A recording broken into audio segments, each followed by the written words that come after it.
सांसों की लड़ी, पल पल में टूट रही सांसों की लड़ी।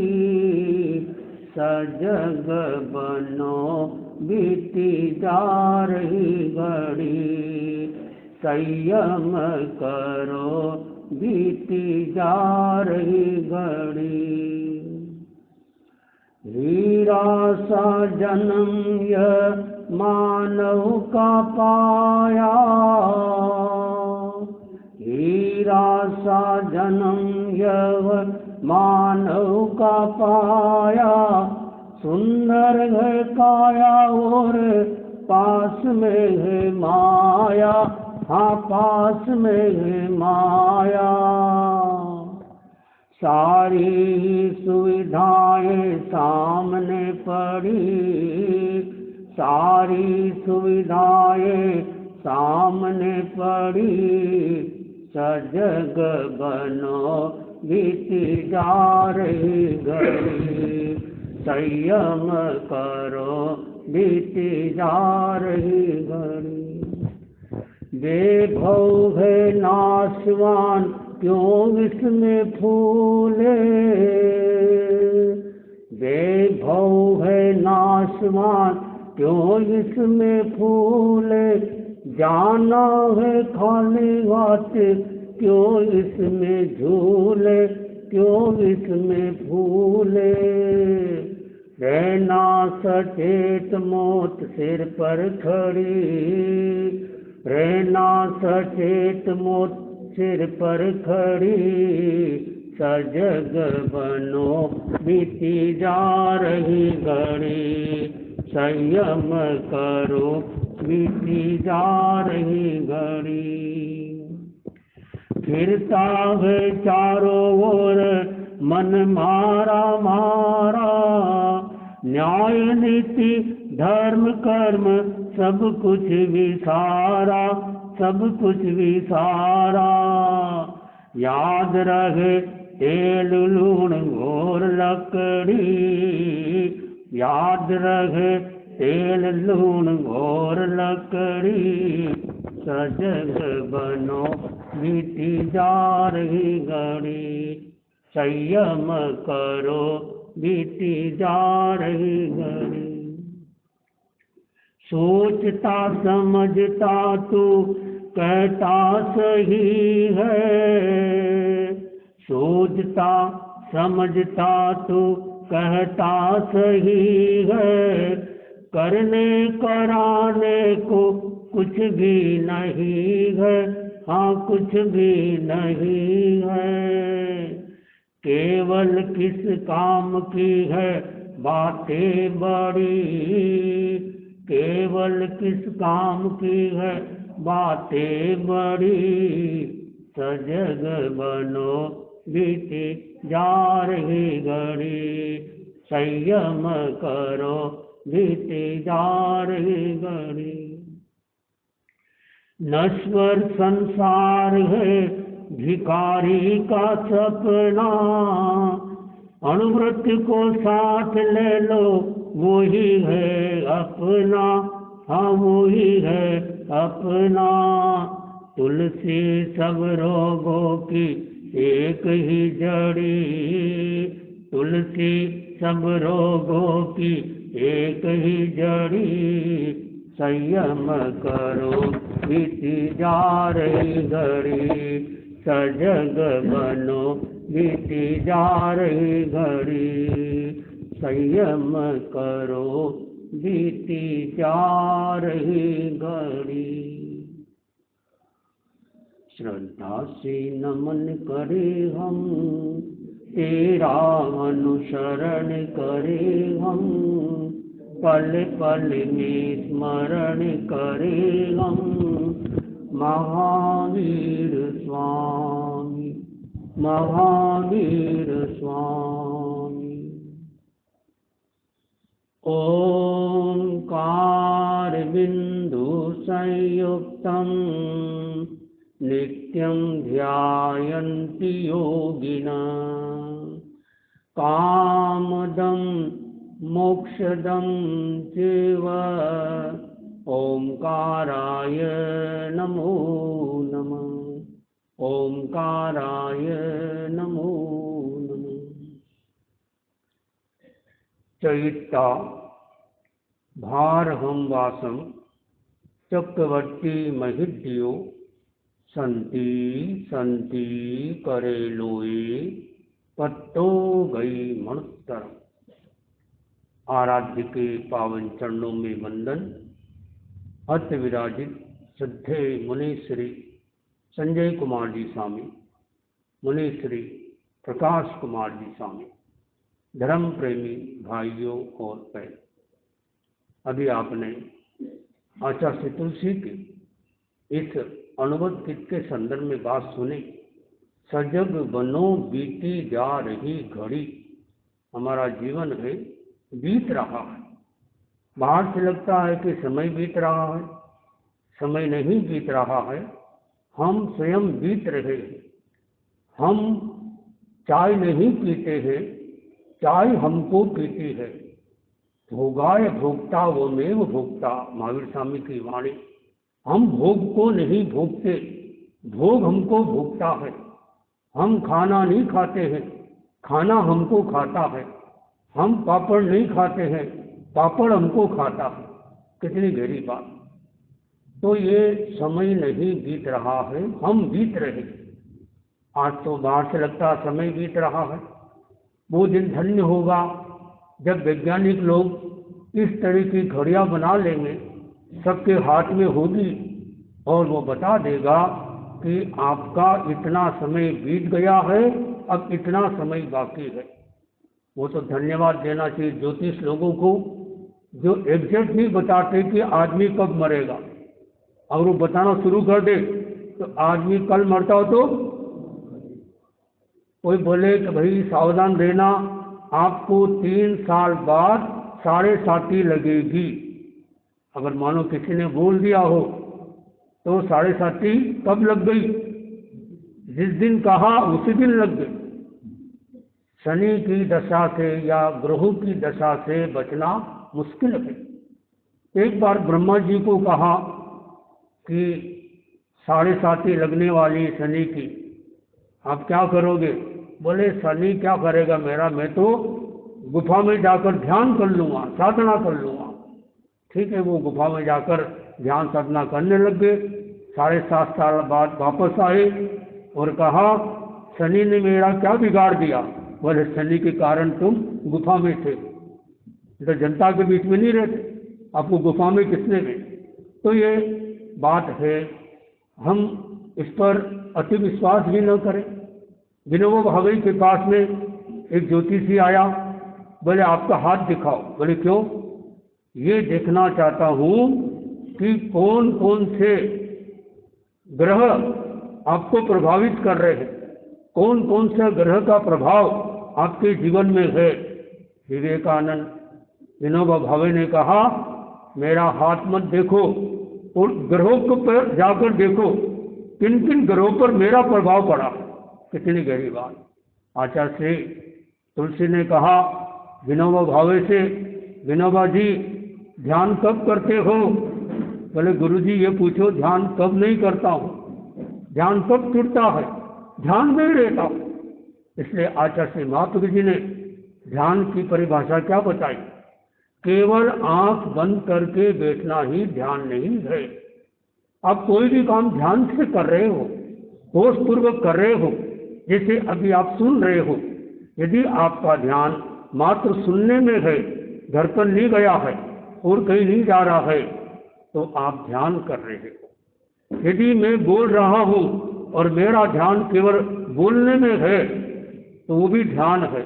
अगर मेरा ध्यान कहीं और चला जाए तो वो मेरा बोलना ध्यान नहीं है। चलते समय चलने में ध्यान, खाते समय खाने में ध्यान, बोलते समय बोलने में ध्यान, ये भी ध्यान है। इसको बोलते हैं कि भावक क्रिया। 2 तरह की क्रिया होती है, द्रव्य क्रिया और भावक क्रिया। द्रव्य क्रिया में होश नहीं रहता, भाव क्रिया में होश रहता है। और प्रेक्षा ध्यान की भाषा में द्रव्य क्रिया यानी मूर्धा क्रिया, और भावुक क्रिया यानी जिंदा क्रिया। तो आप सुन रहे हो, सब छोड़ दो। एक श्रावक भिक्षु स्वामी के पास आया, सामायिक ले ही रहा था और मन में उथल पुथल होने लग गई। स्वामी जी का ध्यान चला गया। श्रावक जी क्या बात है? बोले गुरु जी आपसे क्या बात छिपाऊं, दुकान बंद की, लेकिन जो 2000 रुपये की जो पोटली नोली वो दुकान के बाहर ही रह गई, अब क्या करूं? स्वामी जी ने कहा, श्रावक जी अगर तुम्हारे भाग्य में होगा तो मिल जाएगा, तुम सामायिक मत छोड़ो। वो सामायिक तल्लीनता से की, सामायिक पूरी हुई, सोचा स्वामी जी ने कहा भाग्य में हो तो मिल जाएगा। और वो गया दुकान के सामने, वो जो नोली भूल गया था पोटली, और एक बकरा इस तरह से आकर बैठा था कि वो किसी को दिखाई न दे, और उसने देखा ये तो बकरे के पास सुरक्षित पड़ी है पोटली, भाग्य में मिल जाता है। एक श्रावक भिवानी के अंदर वो संपन्न नहीं था, दुकान बंद करके वो आ गया करने के लिए, संतों का प्रवचन सुनने के लिए, और बोले मैं 4 महीने के लिए दुकान बंद कर देता हूँ। लोगों ने कहा 4 महीने के लिए दुकान बंद, तुम इतने गरीब हो, तुम्हारा जीवन कैसे चलेगा? बोले धर्म की कमाई बार बार कहाँ मिलती है, और कमाई तो होती रहती है, ये धर्म की कमाई अगर मेरे भाग्य में होगा मिल जाएगा। और आप मानेंगे नहीं, 4 महीने उसने दुकान बंद रखी, और आप मानेंगे नहीं, जो कमाई 4 महीने में होनी थी वो दुकान खोलते ही 1 दिन में हो गई। सब चीज का भाव बढ़ गया, 4 गुना अधिक भाव बढ़ गया। तो धर्म की कमाई करो। आदमी कई तरह की कमाई करता है, सबसे बड़ी कमाई सामायिक की कमाई। सामायिक इतनी बड़ी सावक लोगों के लिए कितनी बड़ी, इसका मूल्य कितना है। एक सामायिक कर लेंगे तो 92,25,25,925 पल्योपम। ओहो, कितना बड़ा लंबा समय। इतने समय तक के लिए आप दुर्गति में नहीं जाओगे, ये महावीर स्वामी की वाणी। कितना लंबा समय, एक सामायिक का बताया। और पल्योपम जानते हैं? पल्योपम किसे कहते? ओहो, 4 कोस ऊंडा एक ऐसा कुआं या गड्ढा, उस गड्ढे को योगलिक के बालों से भरा गया, और इतना ठठाठस भर गया, चक्रवर्ती की गाड़ी निकल जाए तब भी एक बाल न हिले, और हर 100 साल में एक बाल निकाला जाए। जिस दिन वो सारा कुआं खाली हो जाए उस दिन एक पल्योपम। और ये कितना बताया, अगर पहले देवलोक का आयुष कितना है, कम से कम 1 पल्योपम, तो कितना बड़ा फायदा है। हालांकि देवलोक जाने की भावना नहीं, लेकिन कम से कम दुर्गति में जाने से तो बचोगे आप। तो एक सामायिक करने वाला कितना बड़ा लाभ उठाता है। तो सामायिक की कमाई ग्रस्त लोगों के लिए सबसे बड़ी कमाई ये है। कौन सी? सामायिक। इसमें और जितने भी आप कोई भी धर्म का काम करते हो, किसी भी काम में सावध योग का त्याग नहीं है, लेकिन एकमात्र सामायिक ऐसी है जिसमें आपने सावध योग का त्याग कर दिया। और दूसरा सरल उपाय, रात को आप सोते हो, सोने के बाद तो कुछ करते नहीं, नॉर्मली कुछ करते नहीं, तो रात को एक दोहा बोल के आप सो जाइए। याद है दोहा? याद करवाया था एक दिन, बोलो। आहार शरीर उपधि पचकू पाप 18, मरण पाओ तो गो सिरे, जीव तो आप। देखो कितना, खाते पीते मोक्ष, माल भी खाना मोक्ष भी जाना, ऐसा मार्ग बताया आशा से तुलसी ने। क्या आपने सुबह नाश्ता किया, फिर एक पहर का त्याग, फिर आपने खाना खाया, फिर त्याग, खुले मत रखो। तो रात को कुछ करते नहीं सोने के बाद, अगर ये दोहा बोलकर जैसे पोषण में सोते हैं वैसे सोना। कई लोग बोलते हैं महाराज साहब ये तो हम वर्षों से दोहा बोलते हैं कि साथ में सोते हैं। हाँ, साथ में भी सोते हैं, बच्चे भी सोते हैं, सब कुछ होता है, तो वो सही नहीं है। आपने त्याग कर दिया 18 पाप का। जैसे पोषद में खुले मुंह नहीं बोलते, बिना पुंजे नहीं चलते, लाइट बंद चालू नहीं करते इस तरह से, तो वो बस समझो कि आप पोषण में है। ऐसा प्रयोग कितना अच्छा, याद रख लीजिए। और इमरजेंसी में ये दोहा बहुत काम आएगा। जब आपको लगे कि ये अंतिम समय आ गया या कोई जीव मर रहा है, ये उसको आपने ये दोहा सुना दिया, उसकी सदगति हो जाएगी, ऐसा है। तो ऐसी स्थिति में यदि मानो आयुष कर्म का बंधन हुआ तो अच्छे आयुष्य का बंधन होगा, और मानो आयुष कर्म पूरा हो गया तो सदगति की गारंटी। तो ये ऐसा मार्ग बताया सामायिक की कमाई। तो समय जा रहा, अब कई यहाँ के अच्छे सावक लगे, साविका भी, जो ये अच्छा ये प्रयोग है या अच्छा आपका ढाला है कि आए हैं केवल प्रवचन नहीं सुनते, प्रवचन के साथ में सामयिक भी कर लेते। आज यदि आपने केवल प्रवचन सुना तो कर्मों की तो निद्रा की, लेकिन कर्म का बंधन चालू है, ये नियम है। और यदि आपने प्रवचन के साथ में सामयिक भी ले ली तो आपने 50 मिनट के लिए नए कर्मों का बंधन रोक दिया, संवर भी हो गया, निद्रा भी हो गई। संतों के पास जाते हो तो कहीं भी मानो आपको लगे 20 मिनट का समय है तो मुंहपट्टी साथ में रख लो या रुमाल रख लो, 20 मिनट का संवर कर लो। इससे क्या होगा, राग द्वेष से बच जाओगे और आपकी बातें भी फिर निर्बद्ध होगी, सावध्य नहीं होगी।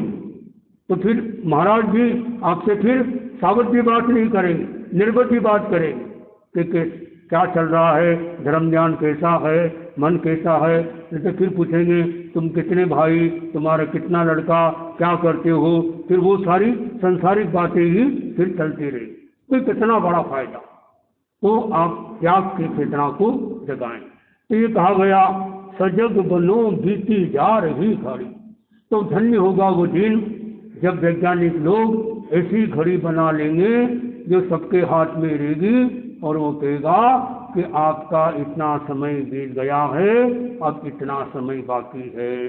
जैन दर्शन के अनुसार जो 8 कर्म होते हैं उसमें एक आयुष कर्म ऐसा है जिसका बंधन जिंदगी में एक बार होता है। यदि उस समय आप राग द्वेष में हो तो फिर ऐसे कर्म का बंधन होगा। जैसा भाव वैसा भव, मतलब एक बड़ी मजे की बात, जब आयुष्य बन रहा है और जब मृत्यु हो रही है और जब नया जन्म हो रहा है, तीनों समय एक ही लेख्या होती है। जिस लेख्या में आयुष कर्म का बंधन किया वही लेख्या मरते समय आ जाती है। मानो किसी को नरक गति का बंधन हो गया तो मरते समय वो नरक गति जैसी स्थिति आ जाएगी, और फिर मरकर कहाँ जाएगा, नरक गति में जाएगा। अंतमति सोगति। अब आयुष कर्म का बंधन कब हो जाए पता नहीं। ऐसा तो नियम यह है कि मनुष्य जीवन की तीसरी अवस्था में आयुष कर्म का बंधन होता है। यानी मानो कोई व्यक्ति 80 साल जीता है तो तीसरा अवस्था कौन सी हुई, लगभग 60 साल। 3 अवस्था बीतने के बाद में चौथी अवस्था जो बाकी रही 1/3, उसमें आयुष कर्म का बंधन होने की संभावना रहती है। और उसमें भी तिथियों में दूज, पांचम, अष्टमी, 11, 14, ये 5 तिथियों में बहुत सारे लोग ऐसे होते हैं जो हरी सब्जी का त्याग कर लेते हैं। तो वो भी दोनों काम हो गए, पचकान भी हो गया और धर्म भी हो गया। तो इन 5 तिथियों में आयुष कर्म के बंधन होने की संभावना रहती है। तो फिर ये सावन का महीना जा रहा है, गिनती के दिन बचे, सावन भादो सब जाने वाला। एक दिन सावन जा रहा है, भादो चला जाएगा, फिर आ जाएगा कार्तिक चला जाएगा और फिर हम ही यहाँ से चले जाएंगे। लेकिन कहने का भाव है कि अब ये समय जितना मिला है, समय बीत रहा है, तो समय यूँ तो समय बीत रहा मानो, तो इस समय का जितना लाभ उठा सके आप। आपके कल मदन जी कह रहे थे कि लोग बहुत कम क्यों आ रहे हैं, तो ये अपने आसपास लोगों को आप जगाओ, वो सोए है, हाथ पकड़ के लेके आ जाओ उनको, भाई आपको चलने में तकलीफ है, चलो प्रवचन हो रहा, बड़ी बड़ी उम्र के लोग भी आ रहे हैं, रात को भी आते हैं। वो यंग लोग अगर नहीं आ रहे, शायद इस गांव में बच्चे नहीं होते। ये पूछा है कि अगर आपके गांव में कोई बड़े लोग नहीं होते, क्या बच्चे ही होते? बोले हमारे गांव में बच्चों को ही जन्म होता है, बड़े लोगों का जन्म नहीं होता। लेकिन इस गांव में लगता है कोई बच्चे भी शायद नहीं है, बच्चों को सब चले होंगे बाहर, दूसरी जगह बम्बई सूरत वगैरह गए होंगे, कोई बात नहीं। फिर भी उनको बताओ कि यदि वहाँ मौका मिलता है तो वहाँ भी लाभ उठाओ, वहाँ नहीं मिलता है तो यहाँ चतुर्मास हुआ। एक बार की बात, कुछ सावक लोग आचार्य तुलसी के पास गए लाडनू में। आचार्य तुलसी ने कहा अभी चतुर्मास चल रहा है, अभी कैसे आए? क्या आपके गांव में चौमासा नहीं है? पर चौमासा तो है, फिर यहाँ कैसे आए? हमने चौमासा किस लिए दिया? देखो कितनी बड़ी बात, उनको वापस मंगल पाठ सुना दिया तो वो वापस अपने क्षेत्र में गए। तो यानी कहने का भाव है, यदि आपके गांव में चौमासा है तो आपको कोशिश करना चाहिए चौमासे में पूरा लाभ उठाना चाहिए। फिर दूसरी जगह लाभ उठाने के लिए वो जाना, वो आचार्य तुलसी के शब्दों में उचित नहीं है। देखो आचार्य तुलसी खुद कह रहे हैं, हालांकि गुरु के पास जाना अच्छा है, कोई मना नहीं करेंगे, लेकिन गुरुदेव खुद कह रहे हैं कि आप क्या चौमासा दिया, किस लिए दिया? साधु संतों को अगर सब सुनेंगे, सब लाभ उठाएंगे, संघ की प्रभावना होगी, क्षेत्र की प्रभावना होगी, तो इसलिए ऐसा लक्ष्य रखना चाहिए। बहनों में तो ये थोड़ा है, धीरे धीरे जागृति आ रही है, भाइयों में थोड़ा सा जागृति की कमी है। तो आपके आसपास में वो लोग रहते हैं, आप क्या जल्दी जल्दी में रवाना होगे घर में और आपके पास में रहता